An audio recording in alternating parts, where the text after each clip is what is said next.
누군가를 위할 때에 가진 힘 이상의 힘을 낼 수 있죠. 아이들 교통사고 났을 때 그 부모들이 하는 행동을 보면은 많이 나타나죠.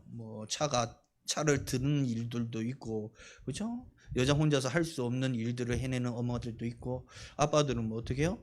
물속에 빠져가지고 아이들을 허우적거리면은 그 아이들을 건져내고 대신 죽음을 당하는 경우도 있고, 힘이 있어서 하는 게 아니라 힘이 없음에도 불구하고 뭐예요? 그 상황에서는 그렇게 힘을 내는 경우들이 있다라는 겁니다.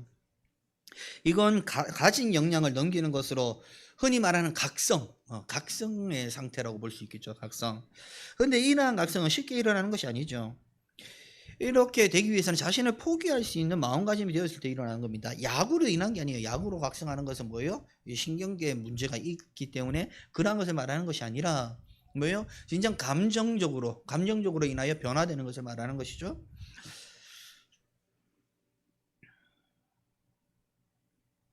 이러한 마음은 사랑할 때 가장 큰 힘을 낼 수 있다는 겁니다. 희생은 단순히 자신을 포기하는 것이 아닌 누군가를 위해 자신을 포기할 때에 나타나는 것으로, 이 힘은 상상할 수 없는 힘을 내는 것을 볼 때에 사랑은 모든 것을 이겨낼 수 있다는 것을 알 수 있다는 겁니다. 사랑하는 일을 위해서 모든 것을 행할 수 있다는 거죠.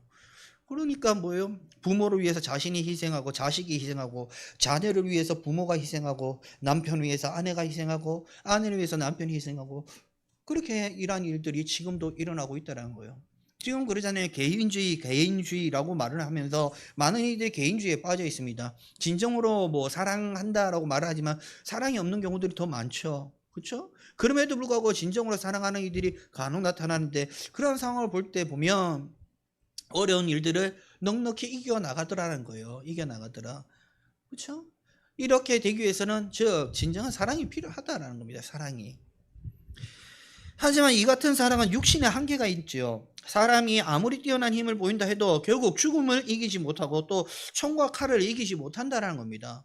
사랑이 아무리 있어도 뭐예요? 결국 총을 가지면 죽는 거예요. 칼이 찔리면 당하면 죽는 거예요. 그렇죠? 그렇게 슬픔이 있고 또 아픔이 있었습니다. 하지만 하나님께서는 이 모든 것을 이길 수 있는 은혜를 주셨어요. 이 모든 것들을 이길 수 있는 은혜를 주셨습니다. 즉 육신으로 인하여 당할 고통을 이겨내는 은혜를 주셨다는 거예요. 육신으로 인하여 고난당할 것, 고통당할 것, 환난당할 것들을 이겨낼 수 있는 은혜를 더하여 주셨다는 겁니다. 이는 바로 예수 그리스도를 믿는 믿음을 통해 누리는 평안과 기쁨이 됩니다. 그렇죠? 예수님이 아니고서는 우리가 육신의 것들을 벗어날 수 있느냐? 없다라는 거예요. 예수를 믿음으로 우리가 육신에 속한 것들을 벗어날 수 있게 되었죠. 그럼에도 불구하고 이렇게 은혜를 주셨는데도 아직도 육신에 속한 것을 따라가는 이들이 있다라는 거예요. 자기의 감정, 자기의 자존심, 자기의 이익을 따라서 거짓말을 행하고 거짓 소문을 만들고 이 사람 저 사람에게 거짓말하고 그렇게 다니는 사람들이 있다라는 거예요. 이러한 사람들을 볼 때에 과연 이러한 사람이 예수를 믿느냐? 아니란 거죠. 아니한 거예요. 예수를 믿을 때에 우리가 가장 중요하게 여겨야 될 것이 뭐냐? 바로 이 자존심을 버리는 겁니다. 자존심을 버리게 되면 우리가 뭐가 생겨요? 겸손이란 것이 생겨요. 그렇죠? 자존심을 버리면 내가 온유함이란 것을 가지게 된다는 거예요. 만약 내가 자존심이 있으면 겸손을 할 수가 없어요. 내가 자존심이 넘치면 겸손할 수가 없어요. 흔히 말하잖아요, 여러분. 많은 과학자들 또는 기술자들이 자기 분야에 대해서 자존심을 가져요. 자존심을 가지기 때문에 거기서 벗어나는 게 힘들다고 합니다. 왜? 나는 이만큼 알고 있다는 거예요. 내가 아는 것이 정답이라는 겁니다. 그래서 다른 사람들이 말할 때 말 같지 않은 소리 하네 이렇게 다 끊어버리는 거죠. 이게 교만이란 거예요. 근데 이게 아니라 모든 것들을 포용할 수 있으면 어떻게 될까요? 그것보다 더 고차원적으로 발전하는 겁니다. 발전이 되는 이유가 뭐예요? 교만을 버릴 때에 발전이 된다는 거예요. 자존심을 버릴 때에 발전이 된다는 겁니다. 그러니 여러분, 성도가 만약에 자존심을 가지고 있다면 그 성도는 예수 그리스도를 믿을 수가 없다라는 거예요. 믿을 수가 없어요. 왜? 예수님은 자존심을 버리라고 하시니까요. 그렇잖아요. 예수님은 자존심을 버리고 교만을 버리고 오만을 버리라고 하십니다. 그런데 예수 믿는다고 하면서 자존심을 세우고 하면 예수를 믿는 거예요? 아니에요, 여러분. 착각하면 안 돼요. 왜? 믿음은 뭐가 따라와야 돼요? 행실이, 행함이 따라와야 되기 때문이에요. 믿는다고 말은 하지만 행함이 없으면 그건 뭐예요? 죽은 믿음이죠. 그렇잖아요. 여기서 우리는 우리의 믿음이 살아있는 믿음이 될 수 있도록 만들기 위해 자존심을 버리는, 또한 겸손할 수 있는 그러한 은혜를 누려야 된다는 겁니다. 세상에서 얻을 수 없고 타인에게서 얻을 수 없는 힘, 바로 이 사랑. 오직 하나님께서 베푸시는 은혜로 누릴 수 있는 힘으로 이는 모든 슬픔과 괴로움을 이기게 하셨습니다. 육신의 힘으로 발버둥치고 또 피하려고 노력해도 결국 당할 수밖에 없었던 이 괴로움을 은혜를 통해 이기게 하신 것이죠. 그렇게 성도는 하나님께 감사하며 그리스도의 은혜로 살아가야 합니다. 이를 위해 성도는 자신을 위한 삶이 아닌 주를 위한 삶을 삶으로 더 크고 놀라운 은혜를 누려야 하는 것이죠. 하나님께서는 성도에게 은혜를 주시기를 원합니다. 하나님께서는 성도가 하나님 뜻대로 살아갈 수 있도록 은혜를 베푸신단 말이에요. 그렇잖아요. 성도가 하나님 뜻대로 살아가려면 어떻게 해야 됩니까? 그의 마음에 평안과 기쁨이 있어야 돼요. 그에게 사랑이 있어야 돼요. 그렇잖아요. 그러기 위해서 하나님은 끝없이 그들에게 은혜를 주시고 그들이 하나님께 영광 돌리며 살아갈 수 있도록 만들어 주셨다는 겁니다. 그렇게 우리는 이 은혜를 누림으로 구별된 자녀, 또 평안과 기쁨을 누리는 자녀의 삶을 살아야 해요. 여러분들이 이러한 삶을 사시기를 소망합니다. 11절에 보면 이렇게 말씀해요. 우리는 주의 두려우심을 알므로 사람들을 권면하거니와 우리가 하나님 앞에 알려졌으니 또 너희의 양심에도 알려지기를 바라노라. 성도는 자신을 나타내는 삶을 사는 자들이 아닌 하나님을 나타내는 삶을 살아야 됩니다. 그렇죠? 이는 교만과 오만을 버리는 삶이 되고 하나님의 크신 은혜를 누리는 삶이 돼요.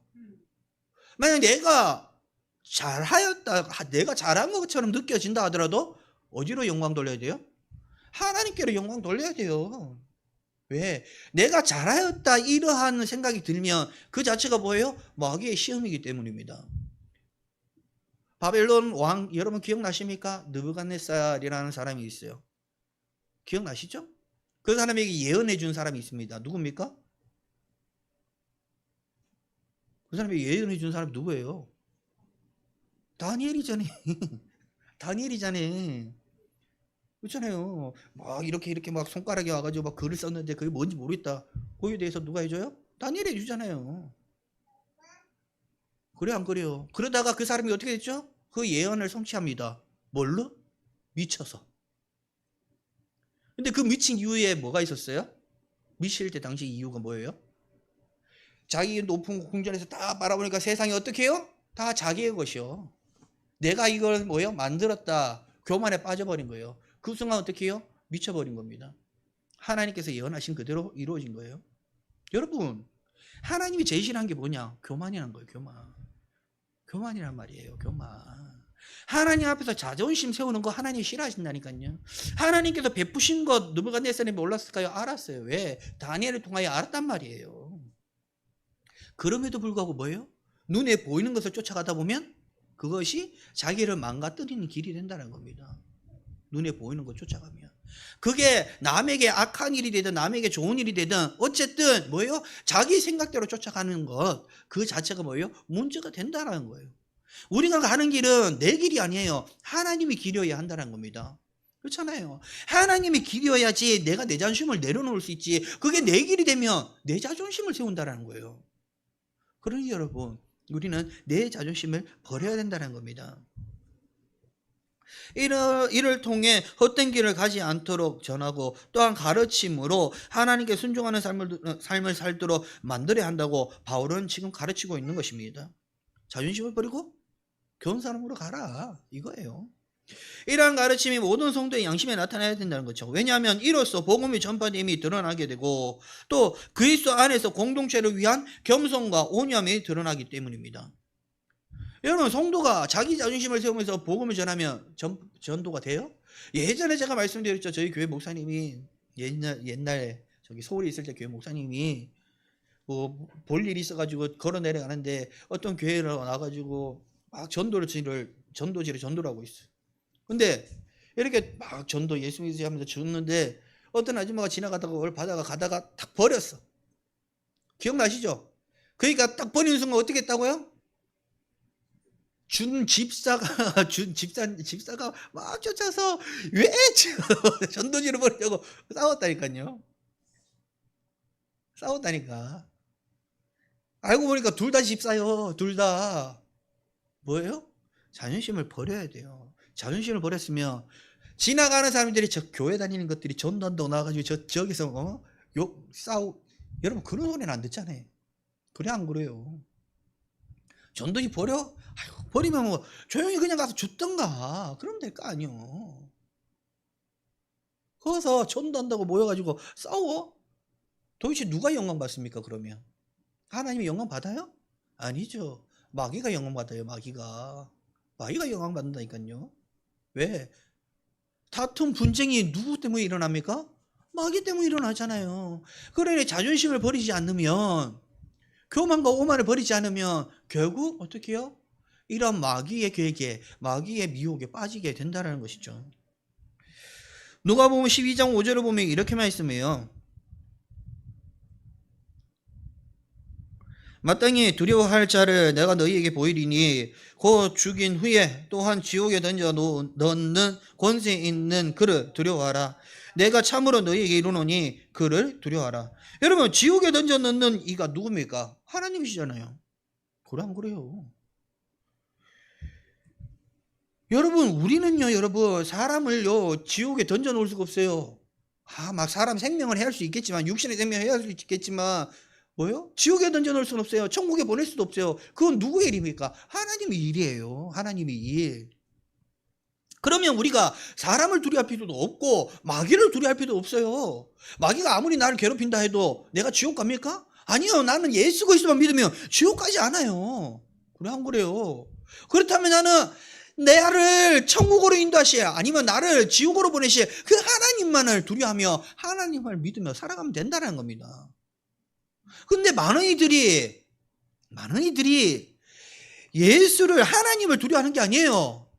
누굴 두려워하느냐? 물질을 두려워해요. 물질을 두려워한다니까요. 상황을 두려워해요. 그러니까 어떻게 돼요? 상황과 타협하게 되고 물질과 타협하게 되고 사람과 타협하게 되고 그렇게 뭐예요? 점점점 하나님을 떠나는 그리스도를 떠나는 그러한 삶을 살게 된다는 겁니다. 많은 이들이 교회는 나와 있지만 신앙생활을 안 한다는 거예요. 왜? 상황에 빠져서. 그리고 어떻게 해요? 아이고 오늘 회식하네? 회식하면 뭐 회식하면은 한잔 할 수 있지 뭐. 내가 좋아하는 사람하고 한잔 해야 되네? 뭐 그럴 수 있지 뭐. 그리고 뭐예요? 취해가지고 이래 쿵처럼 말이 나오잖아요. 저기 뭐죠? 김호중 그 사람 보십시오. 지금 어떻게 됐어요? 좋은 일 하니 뭐 교회를 다니니 뭐가 어쩌니 저쩌니 얘기 나왔는데 지금 어떻게 됐어요? 그게 복음이 됩니까? 여러분 우리가 낮아지고 내 자존심을 버리지 않고 교만하지 않고 오만하지 않을 때에 하나님의 능력과 권능이 나타나는 것이 자기 자존심으로 살아면 결국 망하게 된다는 거예요. 그러니 내가 두려워하리는 오직 하나님, 나를 징계하실 그 하나님만을 두려워하고 그 하나님의 은혜로만 살아가야 된다는 겁니다. 세상에서 당하는 고통과 괴로움으로 인해 두려워하지 말고 모든 능력과 권능의 주권자이신 하나님만을 바라보고 사시는 여러분들이 되시기를 소망합니다. 12절을 보면 이렇게 말씀해요. 우리가 다시 너희에게 자천하는 것이 아니요 오직 우리로 말미암아 자랑할 기회를 너희에게 주어 마음으로 하지 않고 외모로 자랑하는 자들에게 대답하게 하려 하는 것이라. 사람은 자신을 자랑할 때에 속의 것으로 하지 않고 겉으로 드러나는 것으로 합니다. 왜냐하면 자랑하기 위해서는 보이는 것으로 해야 되기 때문이에요. 그렇잖아요. 눈에 보여야 자랑하죠. 그래 안 그래요? 세상 사람이 볼 때 자랑하는데 아무것도 없는데 자랑하면 그 사람들이 인정해줘요? 인정해 주냐고요? 안 해줘요. 안 해준다니까요. 그러니까 자랑하려면 어떻게 돼요? 자기가 가진 것들로 자랑해야 된다는 거예요. 자기가 가진 것들로.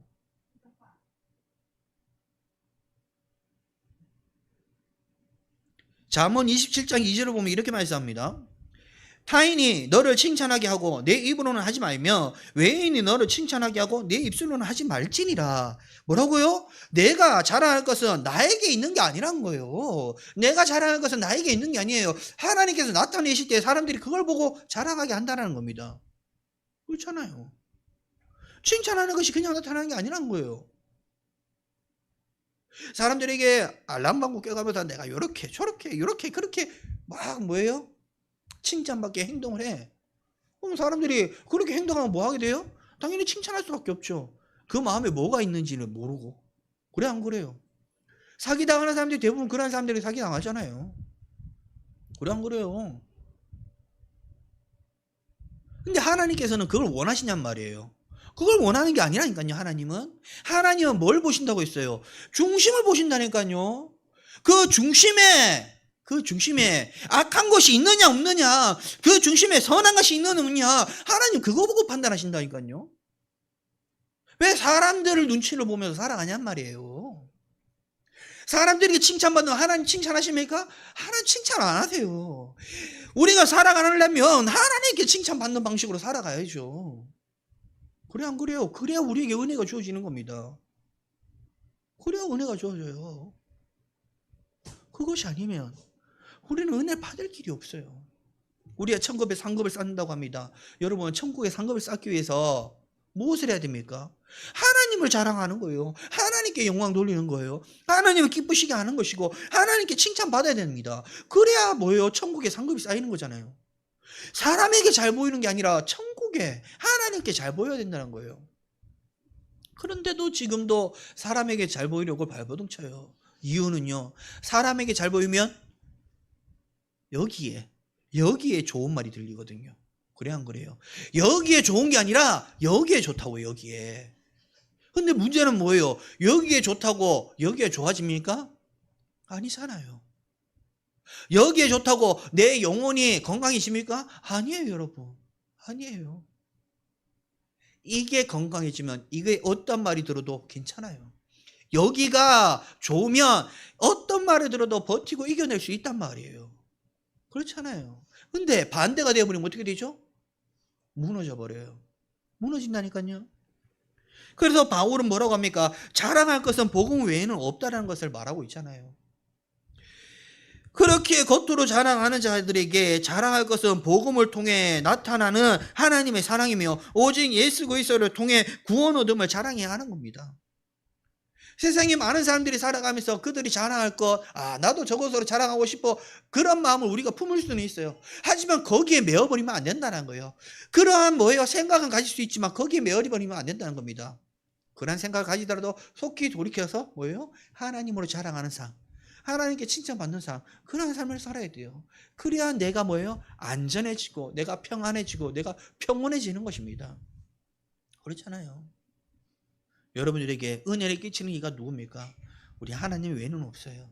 그러니 하나님께서 주시는 평안을 누리시고 또한 은혜를 누리시며 기쁨과 행복함으로 살아가는 여러분들의 삶이 되시기를 소망합니다. 14절을 보면 이렇게 말씀해요. 그리스도의 사랑이 우리를 강건하시는도다. 우리가 생각하건대 한 사람이 모든 사람을 대신하여 죽었은즉 모든 사람이 죽은 것이라. 그리스도의 사랑이 성도들에게 강건하시는 것은 인류를 위해 십자가를 지신 바로 예수 그리스도의 사랑입니다.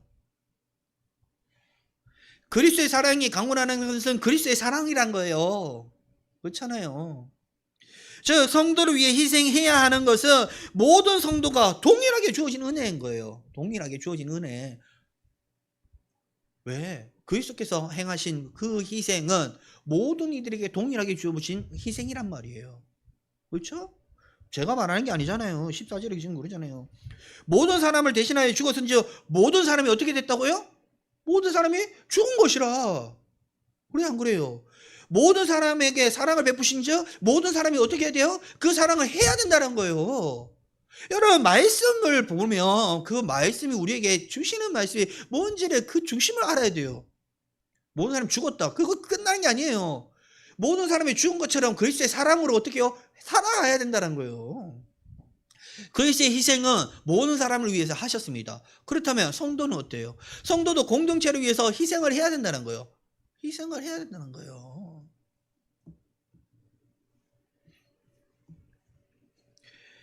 성도는 그리스도의 죽음에 동참함으로 그리스도께서 베푸신 사랑을 세상에 나타내야 합니다. 이로써 성도가 그리스도께 속함을 드러내는 거고, 또한 사랑을 세상에 나눔으로 하나님의 사랑을 전하는 삶이 된다는 거예요. 너만 누리는 게 말이 되냐 이 말씀이에요. 네가 받았으면 어떻게 나눠줘라 이 말씀이에요. 네가 은혜를 받았으면 흘려줘라 이 말씀인 거예요. 그렇잖아요. 공동체 안에서 성도가 응답을 받았어. 아이고 내가 응답 받았네. 나만 응답 받았으니까 나만 잘난 사람이야. 이렇게 살라는 겁니까? 아니에요 여러분. 응답을 받았으면 그 은혜를 통하여 다른 성도들도 함께 응답 받을 수 있도록 어떻게 해요? 함께 기도해 주라는 거잖아요. 그게 공동체 삶이란 말이에요. 그런데 자기만 은혜를 누려. 자기만 보고 누려. 그러면 자기만 잘난 채. 그럼 될까요? 아니에요 여러분. 결국 그 공동체는 깨어지게 되어 있습니다. 공동체를 깨는 이가 과연 하나님의 하나님의 사랑으로 살아가느냐? 천만에 아니에요. 그리스도 안에 있는 자들은 온전해지기를 위하여 힘써야 돼요. 그 온전해짐은 자기를 내어놓은 거야. 자기를 내려놓는 거. 그렇잖아요. 즉 자존심을 내려놔야 된다는 거예요. 그러지 않으면 아무리 믿는다 해도 아무런 능력과 권능이 나타나지 않습니다. 믿음은 보이지 않는 것들의 실상이 어떻게 뭐죠? 갑자기 생각이 안 나네요.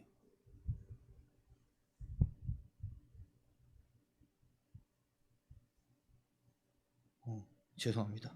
갑자기 생각이 안 납니다. 어쨌든 믿음을 행하기 위해서는 어떻게 해야 돼요? 사람을 보는 것이 아니라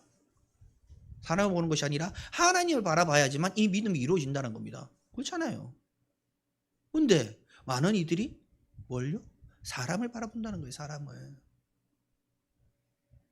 16절을 보면 이렇게 말씀해요. 그러므로 우리가 이제부터는 어떤 사람도 육신을 따라 알지 아니하노라. 비록 우리가 그리스도도 육신을 따라 알았으나 이제부터는 그같이 알지 아니하노라. 육신을 따른 사랑은 끝이 있지만 영을 따른 사랑은 끝이 없습니다. 여러분, 영을 따라가는데 끝이 있나요? 아니죠. 영원합니다. 그것이 지옥이든 천국이든 영원하단 말이에요. 우리 안 그래요? 그런데 육신은 어때요? 육신은 끝이 있어요. 끝이 있어. 뭐 60이든 80이든 100년이든 어쨌든 끝이 있잖아요. 바울은 육신을 따라 살았지만 그리스도를 믿음으로 영을 따른 삶을 살게 되었습니다. 그리스도를 믿는 이들은 그리스도의 죽음과 함께 죽었고 부활하심과 함께 부활하였습니다. 그렇게 더 이상 육신을 따를 필요가 없게 되었고 오직 그리스도와 함께 영원히 사는 성도가 되었다라는 거예요. 요한복음 6장 63절 보면 이렇게 말씀해요. 살리는 것은 영이니 육은 무익하니라. 내가 너희에게 이런 말은 영이요 생명이라. 자, 육은 뭐예요? 무익하다는 거예요. 무익해. 그렇죠? 육은 무익해요. 그러면 다르게 말은 영은 유익한 거란 말이에요. 영은. 그렇잖아요. 무익한 것이 좋은 거예요. 유익한 것이 좋은 거예요. 유익한 것이 좋은 거잖아요. 그러니까 영으로 살아야 된다는 거예요. 그리고 영으로 살면 어떻게 해요? 거기에 생명을 받는다는 거예요. 생명이 있다는 겁니다. 육신은 사망이지만 영은 생명이라는 거예요. 여러분. 그렇다면 우리가 영을 따라 살아야 되는 것이 마땅하다는 거죠. 그리고 영을 따라 살기 위해서는 내 힘으로 사는 것이 아니에요. 하나님의 은혜로 살아야 된다는 겁니다. 모든 성도는 영으로 살아야 합니다. 이 가르침이 그리스도께서 주신 가르침임을 잊어서는 안 되죠. 성도가 항상 생각해야 할 것은 순종입니다. 순종이 뭐보다 낫다고요? 제사보다 낫다니까요. 제사는 뭐예요? 제사는 육신으로 하는 거예요. 영은요? 순종으로 나타나는 거란 말이에요. 그렇잖아요. 그래서 순종하는 삶이 하나님께서 기뻐하시는 삶이란 겁니다. 순종하는 삶. 순종하는 자만이 영으로 사는 자이며 영생을 얻는 자입니다. 그리스도께서 성도에게 말씀하시는 것은 듣고 지켜 행하게 하시기 위해서입니다. 말씀을 들었으면 어떻게 해요? 듣고 지켜서 행해야 된다는 거예요. 행해야 돼. 그래야 은혜를 누릴 수 있다라는 겁니다. 그게 뭐예요? 순종. 그게 순종이잖아요. 즉 영으로 사는 것이라는 거예요. 영으로 사는 거. 육으로는 할 수 없는 것을 영으로는 할 수 있게 만드는, 그게 바로 하나님의 은혜라는 거예요. 그리고 그것이 생명이라는 겁니다. 여러분, 개인의 삶을 위해서는 육신적인 삶도 필요합니다. 그렇죠? 일도 해야 되고, 그렇잖아요. 사업도 해야 되고, 사람도 만나야 되고, 그래 안 그래요? 이런 여러 가지 일들이 있어야 돼요. 그래야 뭐요? 먹고 살지. 그런데 먹고 사는 데만 초점을 두면 어떻게 되죠? 이방인과 다를 것이 있어요? 이방인과 다를 것이 없다니까요. 나는 예수 믿어. 그리고 이방인과 똑같이 살아가는데 그걸 예수 믿느냐고 말할 수 있냐고요. 그건 부끄러운 구원을 못 받아요. 왜? 부끄러운 구원을 받는다는 것은 그래도 뭘 하고 있다고요? 예수를 믿고는 있다는 거예요. 근데 예수를 믿고 있는데 세상으로 나가서 세상과 같이 살아간다고요? 그게 가능합니까? 가능할까요, 여러분? 아니요, 여러분, 불가능해요. 제가, 여러분 잘 보세요. 저를 한번 보세요. 제가 예수를 믿었어요. 예수를 믿었어. 예수를 믿으니까 어떻게 돼요? 예수를 믿으니까 결국 어디로 와요? 하나님께 원하는 자리에 오게 돼 있어요. 저는 이 길 가기 싫습니다. 하나님, 나는 여기가 싫어요. 그러고 뭐예요? 아무리 도망가봐. 결국은 어떻게 해요? 결국엔 내 뜻대로 안 돼. 하나님 뜻대로 돼야 돼요. 하나님 뜻대로 돼야 된다니까요.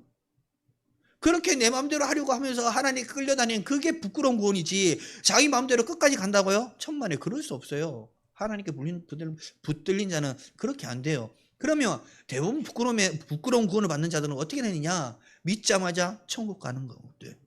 믿자마자 천국 가는 경우다. 아니, 믿다가 하나님 말씀 안 듣다가 어떻게 해요? 하나님 치심으로 바로 천국으로 가는 경우들. 대부분 다 그런 경우들이죠. 그 외에는 부끄러운 구원이 있을까요? 아니요. 왜? 하나님이 가만 내버려 두지 않는다는 겁니다. 가만 내버려 두지 않아요. 그렇게 뭐예요? 결국엔 순종하게 되어 있다는 거예요. 순종하게. 만약 내가 순종하지 못한다면 생각해 봐야 돼요. 내가 과연 지금 신앙이 올바른가? 내가 과연 신앙이 지금 하나님께로 향해 있는가? 생각해 봐야 된다는 겁니다. 왜? 많은 이들이 여기서 떠나 있거든요. 많은 이들이 여기서 떠나 있어요. 저희들 집회 다니면 사람들이 막 모일 거 아닙니까? 그럼 뭐 때문에 모이느냐? 뭐 때문에 모일 것 같습니까? 하나님께 영광 돌림 때문에 모일 것 같아요? 그래, 아니에요. 집회 다니면 모이는 이유가 뭐예요? 지금 자기 답답한 것 때문에 모여요. 지금 자기 답답한 거. 이 답답한 것 중에는 어떤 것들이 있느냐? 자녀, 남편, 아내 문제, 그런 부모 문제, 아니면 사업 문제, 아니면 상황 때문에 별의별 문제들이 다 있겠죠. 별의별 문제들 다 있을 거예요. 그것 때문에 답답해가지고 모이는 거예요. 답답해서. 여러분, 얼마나 안타깝습니까? 얼마나 안타까워요. 예수는 믿는데 뭐 때문에 모인다고요? 답답한 때문에. 여기 답답한 것 때문에. 예수님께서 반드시 나를 좋은 길로 인도하실 거예요, 이런 생각이 아니라 그냥 답답한 때문에 모여야 돼요. 얼마나 불쌍해요, 여러분. 얼마나 불쌍해요. 여러분들 그런 삶을 살고 싶습니까? 그런 삶을 살고 싶어요? 맨날 답답한 때문에 누가 응답 잘하더라, 누가 응답 잘 받더라, 누가 기도 잘해주더라, 누가 뭐 하더라. 여러분 그런 데만 쫓아다니고 싶어요? 아니요, 여러분. 저는 그러고 싶지 않아요. 저는 그냥 하나님께 주신 은혜로 그냥 마음의 평화와 기쁨으로 그냥 언제까지? 하나님 부르신 날까지 가고 싶어요. 그냥. 그렇잖아요, 여러분. 왜? 그렇게 쫓아다니면 어떻게 될 것 같습니까? 그 사람이 하나님처럼 되는 거예요. 하나님처럼. 그 사람이 하나님처럼 된다니까요.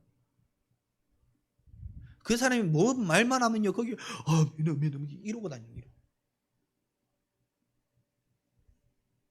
정상적인 말씀이 아닌 것 같아도요, 그러고 따라다녀요. 어디를 가든지 따라다니더라고요. 무서워요, 무서워. 진정한 신앙은 그게 아니잖아요.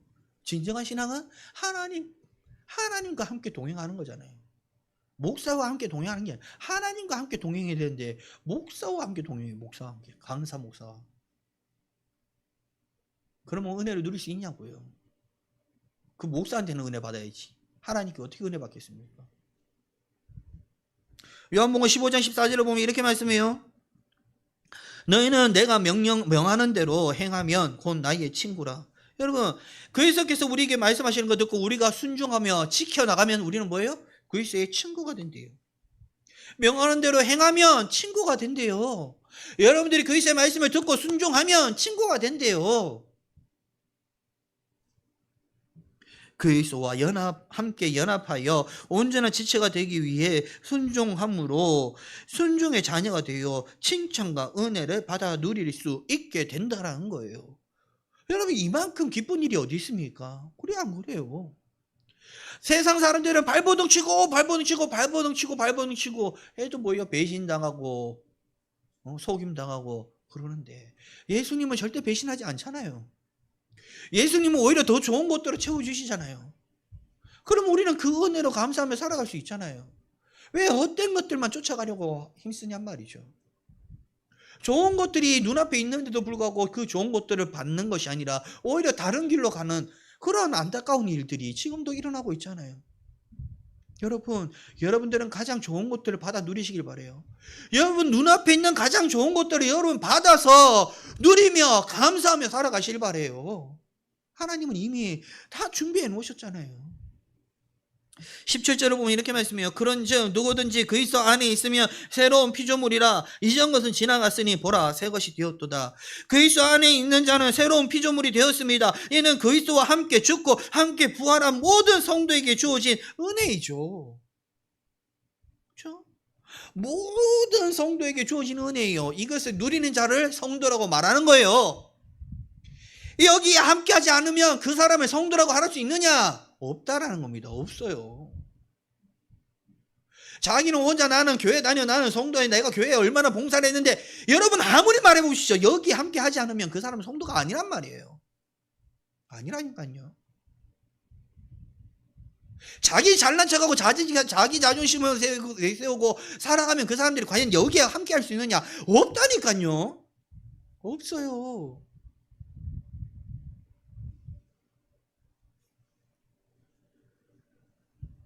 그렇기에 우리는 하나님께서 택하셔서 구원하신 이 성도는 그리스도 안에서 새로운 피조물이 되었다라는 것에 감사하며 살아가야 돼요. 감사하며. 왜? 감사는 허다한 허물을 덮게 되어 있기 때문입니다. 용서가 허다한 허물을 덮지만 감사도 어떻게 해요? 이런 허물을 덮게 되어 있어요. 여러분들 괴롭게 하는 자들, 여러분들에게 힘들게 하는 자들 뭐요? 그들에게 감사해 보십시오. 그들에게 감사해 봐요. 감사해 보세요. 그러면 그들은 더 말하려고 하지만 그들 주변에 있는 이들이 너는 진짜 인간 안 됐다 그런 소리 하면 그 사람 더 이상 말 안 해요. 그렇잖아요. 왜? 어릴 때는 그게 없어요. 어릴 때는 뭐예요? 눈앞에 보이는 것만 쫓아가지만 성인이 되면 어떻게 해요? 저는 인간은 뒤에 가가지고 나한테도 저렇게 할 거야. 그런 생각을 하게 된다는 거예요. 그럼 어떻게 돼요? 그런 사람과 친구할 수 있어요? 할 수 있냐고요? 없어요. 없다니까요. 그런 사람들은 뭐예요? 자기들만 모여 있는 거예요. 자기들만. 더 이상 뭐예요? 하나님의 은혜도 누릴 수 없고 더 이상 세상으로 나갈 수도 없게 된다는 겁니다.